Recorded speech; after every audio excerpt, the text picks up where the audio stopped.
Hey everyone, welcome to radical learning.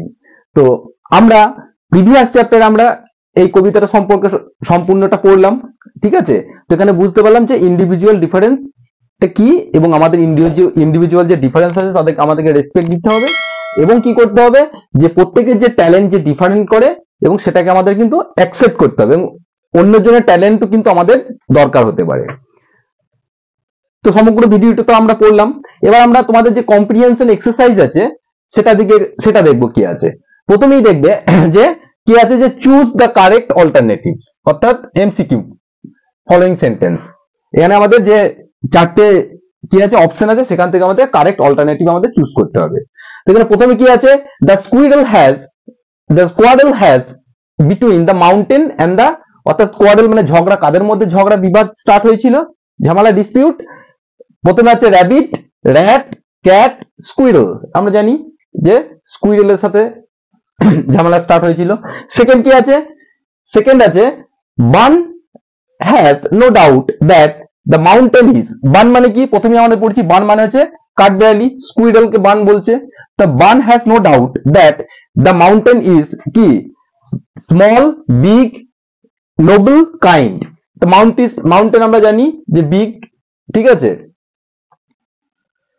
3 নম্বরে কি আছে, unlike a mountain A squirrel can crack, ঠিক আছে। Unlike a mountain the squirrel can crack, অর্থাৎ কে বাদাম কে কি মানে মাউন্টেন কি মানে মাউন্টেন যেটা পারে না, স্কুইরেল কি ক্র্যাক করতে পারে, অর্থাৎ চেবাতে পারে।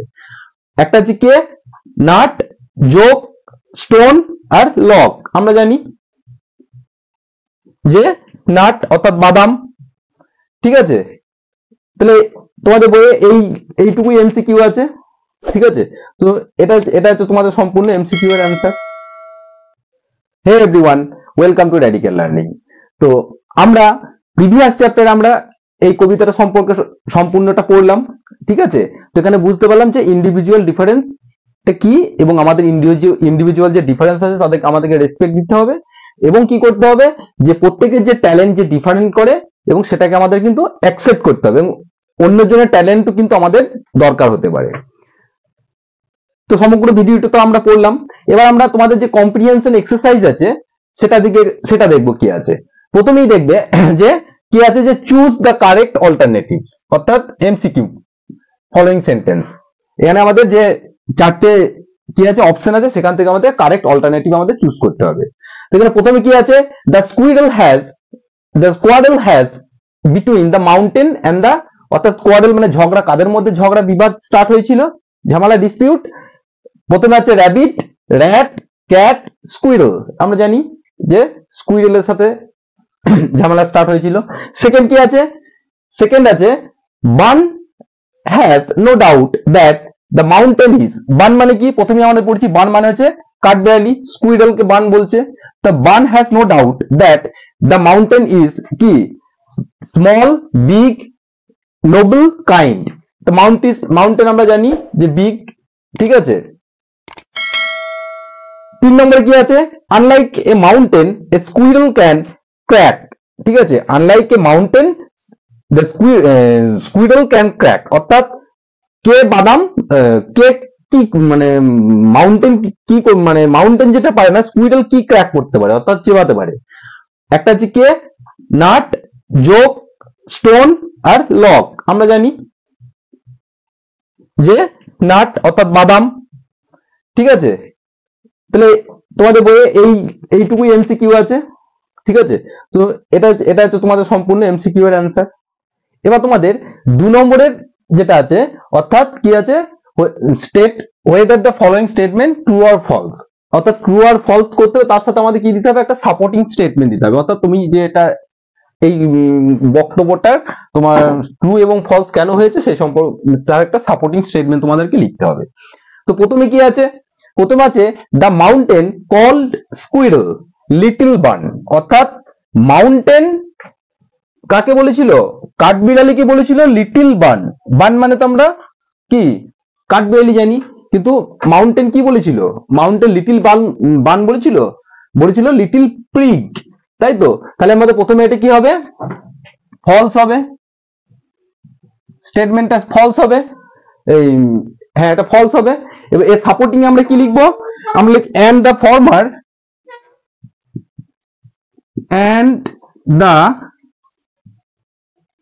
former call the latter little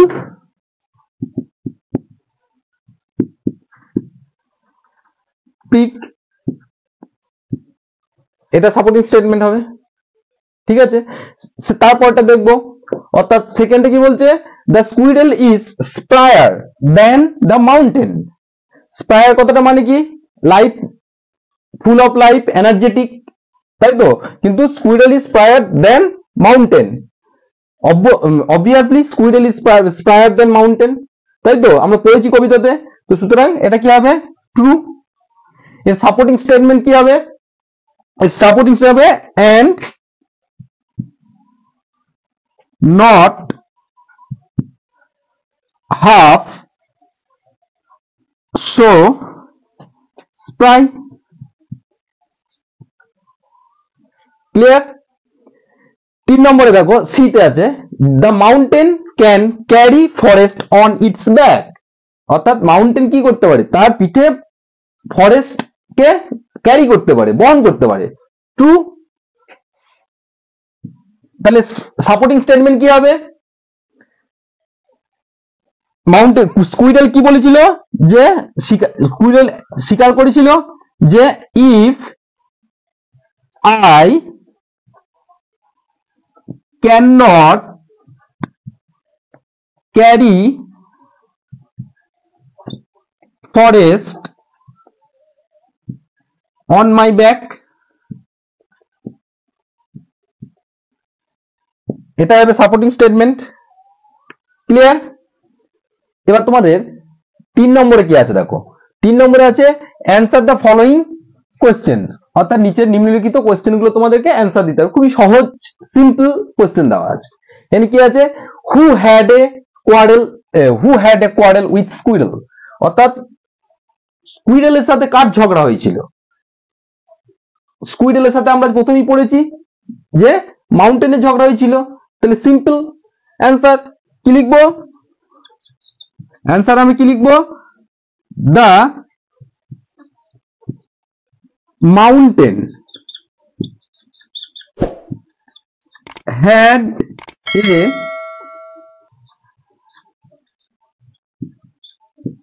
quarrel with squirrel, clear. Second বলেছে, অর্থাৎ বি নম্বরে কি বলেছে দেখো তোমাদের বইয়ে আছে যে what is not disgrace to the squirrel, অর্থাৎ স্কুইরলের কাছে কোনটা সেমফুল বা ডিসগ্রেস লজ্জাজনক নয়, তাই তো, কারণ স্কুইরলের কাছে লজ্জাজনক নয় কি, যে যদিও সে ছোট, তার যে প্লেসটা সে অকুপাই, যে প্লেসটা অকুপাই করে আছে তার জন্য কোনো কি আছে, লজ্জা নেই। কারণ স্কুইডল তারপরে এটাও বলেছিল যে কারণ যে talent differ and it is wisely put and all sorts of it is wisely put, তাই তো। তাহলে সেখানে এস অ্যান্সার আমার কি হবে, যে কি আছে, what is not disgrace to the squirrel, তাহলে it is not disgrace to the squirrel to occupy its place, ঠিক আছে। 3 নম্বর, অর্থাৎ সি নম্বর কি বলেছে, what is it that the squirrel doesn't deny, অর্থাৎ কি কোন জিনিসটা যেটা স্কুইরল অস্বীকার করে না, কি অস্বীকার করেনি স্কুইরল অস্বীকার করেনি যে তুমি আমাদের জন্য একটা প্রিটি স্কুইরল স্ট্যাক বানিয়েছো, তার সেটা কিন্তু স্কুইরল অস্বীকার করেনি। তাহলে কি লিখবো অ্যান্সার, কি লিখবো, the squirrel does not deny that mountain makes a pretty squirrel track. Clear? তাহলে বোঝা গেল তিনটে কোশ্চেনের অ্যান্সারে আমরা পেলাম যে who had a quarrel with squirrel, second হচ্ছে what is not disgrace to the squirrel, and what is it that squirrel doesn't deny. এবার আমরা গ্রামারে কি আছে দেখে নেবো। এবার তোমাদের আছে 4 নম্বর আছে দেখবে ফেজাল ভাব, তাই তো? এটা গ্রামারের প্রথম যেটা আছে ফেজাল ভাব, এটা খুব ইম্পর্টেন্ট একটা জিনিস তোমাদের প্রত্যেকটা এক্সামিনেশনে, অর্থাৎ অ্যানুয়াল এক্সাম যে বোর্ড যে এক্সাম হবে সেখানে এই ফেজাল ভাব 3টে করে কিন্তু থাকবেই। তো প্রথমেই কি আছে, অর্থাৎ ফেজাল ভাবে প্রথমে কি আছে আমরা দেখে নেবো। প্রথমে আছে যে Rabi met his friend in the park. ফেজাল ভাবে আগে আমাদের দেখে নিতে হবে টেন্সটা, তার ভাবটা কোন টেন্সে রয়েছে। অর্থাৎ এখানে কি আছে, Rabi met his friend in the park, এটা আছে কোন টেন্স, মিটের পাস্ট টেন্স মেট, অর্থাৎ সিম্পল পাস্ট টেন্স, তাই তো, বা পাস্ট ইনডিফিনাইট টেন্স। তাহলে সুতরাং এই মেটের জন্য ফেজাল ভাব কি, এই মেটের জন্য ফেজাল ভাব নিচে তো তোমাদের লিস্ট দেওয়া আছে, দেখবে যে turn down, come over, put up with এবং কাম অ্যাক্রস। এই মেটের জন্য হবে, হ্যাঁ মেটের জন্য হবে তোমাদের কাম ওভার, তাই তো। তাহলে কাম ওভারের জন্য কি হবে, মেট আছে, তাহলে কিন্তু কাম ওভার লিখলে হবে না, এখানে কিন্তু এই মেটের পরিবর্তে লিখতে হবে কেম ওভার, কারণ এটা পাস্ট টেন্সে, বুঝেছ? তারপরে দেখো সেকেন্ড কি আছে, বি নম্বরে, Tanushree can not tolerate cruel behaviour to the animals. অর্থাৎ তনুশ্রী কি করতে পারে না, সহ্য করতে পারে না যে যারা ক্রুয়েলিটি অ্যানিমালদের প্রতি, অর্থাৎ পশু এদের উপর যে কি করে, যে ক্রুয়েল বিহেভিয়ার করে। তো এখানে কি হচ্ছে, টলারেট, তাই তো, এটা একটা অভ্যাস, তাই তো। তাহলে সুতরাং এটা বুঝতে টেন্স দেখতে হবে, এটা টলারেট, এটা প্রেজেন্ট টেন্সই আছে, এটা একটা তার তনুশ্রীর একটা কোয়ালিটি গুণ, তাই তো, প্রেজেন্ট ইনডিফিনাইট টেন্স আছে এটা। এই টলারেটের কি হবে, তাহলে টলারেটটা হবে পুট আপ উইথ, এটা মনে রাখতে হবে এইগুলোকে। এই টলারেট আর পুট আপ উইথ তোমরা এতবার তোমরা করবে গ্রামারে, ওটা অটোমেটিক্যালি তোমাদের মুখস্থ হয়ে যাবে ম্যাক্সিমাম টেস্ট পেপারে, কারণ প্রত্যেকটা পেজে যে কোনো গ্রামার অ্যাক্টিভিটি যখনই করতে যাবে তখনই দেখবে টলারেট টলারেট টলারেট এটা আসছে, এবং put up with put up with put up with put up with, এটা একদম মুখস্থ হয়ে যাবে। তাহলে টলারেটের জন্য কি হবে, put up with, put up with, ঠিক আছে। লাস্টে কি আছে, হিজ প্রপোজাল ওয়াজ রিজেক্টেড, অর্থাৎ তার যে প্রপোজাল ছিল সেটা কি হলো, রিজেক্ট করে দেওয়া হলো। রিজেক্টেডটাও তাই, এটাও তোমরা ফ্রিকোয়েন্টলি দেখতে হবে, রিজেক্টেডের জন্য হয় টার্ন ডাউন, ঠিক আছে। তাহলে এখানে কি হবে, রিজেক্টেড পাস্ট টেন্স আছে, টার্ন হবে না কিন্তু, তাহলে কি হবে, টার্নড হবে। এখানে কিন্তু রয়েছে টার্ন, TURNED, টার্ন ডাউন, বুঝা গেল? এইগুলো তোমাদের প্র্যাকটিস করতে করতে যে অটোমেটিক্যালি তোমরা শিখে যাবে, যত তোমরা প্র্যাকটিস করবে তারপর শিখে যাবে। এবার আমরা 5 নম্বরে কি আছে দেখে নেবো। এবার আমরা গ্রামার দেখবো, একটা মোস্ট ইম্পর্টেন্ট পার্ট যেটা হচ্ছে ভয়েস চেঞ্জ, ঠিক আছে। ভয়েস চেঞ্জ, ন্যারেশন চেঞ্জ, এইগুলো কিন্তু কম্পালসারি তোমাদের আসবেই একটা করে, ভয়েস একটা আসবে, ন্যারেশন একটা আসবে, এবং টেক্সট ম্যাক্সিমাম, এই যে এগুলো একটা তোমাদের এক্সাম্পল দেওয়া আছে, যেখান থেকে আসবে তা নয়, টেক্সট থেকেই আসে সাধারণত। চেঞ্জ অফ ভয়েস, প্রথমে কি আছে, যে লক দ্য ডোর। প্রথমে আমাদেরকে ভয়েস চেঞ্জ করতে গেলে প্রথমে দেখতে হয় যে 5টা সেন্টেন্স আছে, অর্থাৎ অ্যাসার্টিভ, ইন্টারোগেটিভ, ইম্পারেটিভ, অপটেটিভ এবং কি এক্সক্লেমেটরি। এই যে সেন্টেন্সের মধ্যে প্রথমে দেখতে কোন ধরনের সেন্টেন্স এট ফার্স্ট ভয়েস চেঞ্জে, তারপর দেখতে এটা কোন টেন্সে রয়েছে সেটা দেখতে হয়, তাই তো। এবং সেই ওয়াইজ তার নিয়ম আছে আলাদা আলাদা। তো এখানে কি আছে, look at the voice, look at the door, lock the door, sorry lock the door.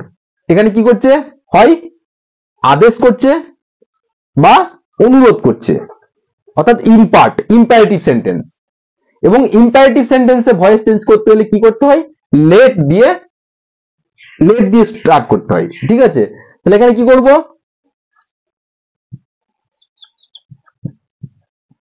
এখানে অবজেক্ট কি, লুক দ্য ডোর, তাহলে let the door be locked. ঠিক আছে,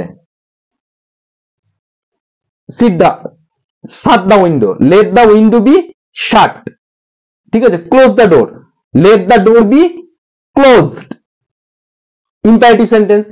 তারপরেরটা কি আছে, Asim knows the solution of the to this problem. তাই তো, প্রথমে আমরা দেখবো এটা কোন টেন্সে রয়েছে, নোজ আছে, তাহলে প্রেজেন্ট ইনডিফিনাইট টেন্সে, তাই তো। এবং এবার আমরা দেখবো এখানে সাবজেক্ট কি, সাবজেক্ট হচ্ছে অসীম, নোজটা কি verb, solution the solution to this problem, তাহলে এখানে কি হবে, এটা হচ্ছে অবজেক্ট, তাই তো। প্রেজেন্ট ইনডিফিনাইটের কি, প্রথমে এবার অবজেক্টটা সাবজেক্ট হিসাবে বসবে, তারপর am is are যেহেতু প্রেজেন্ট ইনডিফিনাইট টেন্সের, তারপরে যে ভার্ব বসবে, তারপরে বাই। কিন্তু এখানে মনে রাখতে হবে যখনই নো থাকবে, নোর পরে কিন্তু কোনো সময়, নো মানে জানা, সে কখনোই কিন্তু বাই বসে না। নো এর পরে সবসময় মনে রাখতে হবে, সবসময় এখানে টু বসবে, এখানে কিন্তু বাই যদি বসিয়ে দাও তাহলে কিন্তু ভুল হয়ে যাবে, এটা মনে রাখতে হবে। নো এর পরে টু বসবে। তাহলে আমরা দেখে নেবো কি হচ্ছে। অবজেক্ট কি, অবজেক্ট হচ্ছে the solution to this problem, the solution to this problem, this problem particular problem, এটা সিম্পল সিঙ্গেল ওয়ার্ডকে মেনশন করছে, একটা প্রবলেমকে বোঝাচ্ছে, সেজন্য কি হবে, ইজ। ভয়েস চেঞ্জে কি বসে, V3, তাই না, সবসময় V3। সাবজেক্ট প্রেজেন্ট ইনডিফিনাইট নিয়ম কি, am, is, are plus V3 plus by plus object. ঠিক আছে, মানে সাবজেক্টের অবজেক্ট হয়ে আসবে, বোঝা গেল। তাহলে এখানে কি হবে, দা সলিউশন সাবজেক্ট বসে গেল। ঠিক আছে, তারপরে কি হবে, তাহলে am is are এর মধ্যে কি হবে, is বসে গেল। এবার কি হবে, V3 বসবে, পাস্ট পার্টিসিপল, তাহলে নো নিউ নান। কি বললাম, বাই কিন্তু নো এর পর কোন সময় বাই বসে না, নো এর বসার সময় টু বসে, এটা একটু exception. To hmm, to Asim, বোঝা গেল। তাহলে Asim, this solution, the solution to this problem is known to Asim, অর্থাৎ বাচ্য পরিবর্তন হলো। সেকেন্ড 3 নম্বর কি বলছে, সি নম্বরে দেখে নেব, I had written a letter. আবার সেম জিনিস ফলো করব। এখানে অবজেক্ট কি আছে, এ লেটার, সাবজেক্ট কি আই, হ্যাড রিটেন কি, হ্যাড অক্সিলারি ভার্ব রিটেন। তাহলে এর নিয়মটা কি হবে, had written past participle, sorry হ্যাঁ পাস্ট পারফেক্ট টেন্স আছে এটা হ্যাড, তাহলে পাস্ট পারফেক্ট টেন্সের আগে আমার নিয়মটা কি, এটা সেম নিয়ম, যে এই যে অবজেক্ট আছে সেটা কি হয়ে যাবে, অবজেক্টটা সাবজেক্ট হিসেবে বসবে, পাস্ট পার্টিসিপল করছি, তারপর কি হবে, হ্যাড বসে যাবে, হ্যাড এর পরে কি বসে, বিন, তারপর V3, তারপর এই যে সাবজেক্টটা বসে যাবে। ক্লিয়ার? তাহলে এখানে কি হবে, অ্যাকর্ডিং টু দিস রুল অবজেক্টটা বসে যাচ্ছে, তাহলে কি হবে, এ লেটার, তাই তো। তারপর কি হবে, তাহলে হ্যাড বসে গেল, তারপর কি বসবে, been, write wrote, V3 written, by hmm, by me, আইটা আমার দ্বারা, বোঝা গেল ভয়েস চেঞ্জ। তো এরপরে তোমাদের যেখানে যেটা আছে সেটা আছে রাইটিং। ঠিক আছে, প্রথমে দেখবে প্রথম যে রাইটিং আছে সেটা তোমাদের লোকালিটি যে লাইব্রেরি আছে সেই তোমার বন্ধুকে একটা লেটার লিখতে হবে যে তাকে অ্যাডভাইস করো যে ফ্রিকোয়েন্টলি যে সে যেন লাইব্রেরিতে ভিজিট করে। ঠিক আছে, কারণ লাইব্রেরি হচ্ছে কি একটা hub of treasure, knowledge treasure, সেখান থেকে তুমি বিভিন্ন ধরনের নলেজ তুমি এখান থেকে গেইন করতে পারো। সেই জন্য কি বলেছে যে তোমার বন্ধুকে এনকারেজ করে যেন তার লোকালিটি লাইব্রেরিতে সে ফ্রিকোয়েন্টলি কি করবে, ভিজিট করে সেখান থেকে বিভিন্ন রকমের জিনিস কিছু শিখতে পারে বই পড়ে। আর তারপরের যে নেক্সট রাইটিংটা আছে সেখানে আছে benefit of early morning exercise, অর্থাৎ সকালের যে আর্লি মর্নিং এর যে এক্সারসাইজের বেনিফিটটা কি সেই সম্পর্কে তোমাকে একটা প্যারাগ্রাফ লিখতে হবে। তো রাইটিং দুটো আমার ডেসক্রিপশন যে লিংক আছে সেখানে দেওয়া থাকবে, সেখানে তোমরা ফলো করতে ডাউনলোড করে নিতে পারো। সুতরাং ভিডিওটি ভালো লাগলে লাইক, শেয়ার, কমেন্ট করো। আমাদের আবার নেক্সট যে ইংলিশের যে 3 নম্বর যে আমাদের লেসনটা আছে পাসিং অ্যাওয়ে বাপু, সেখানে আমাদের আবার দেখা হবে। ঠিক আছে, still there, stay connected, keep learning and subscribe my channel Radical Learning. Thank you for watching.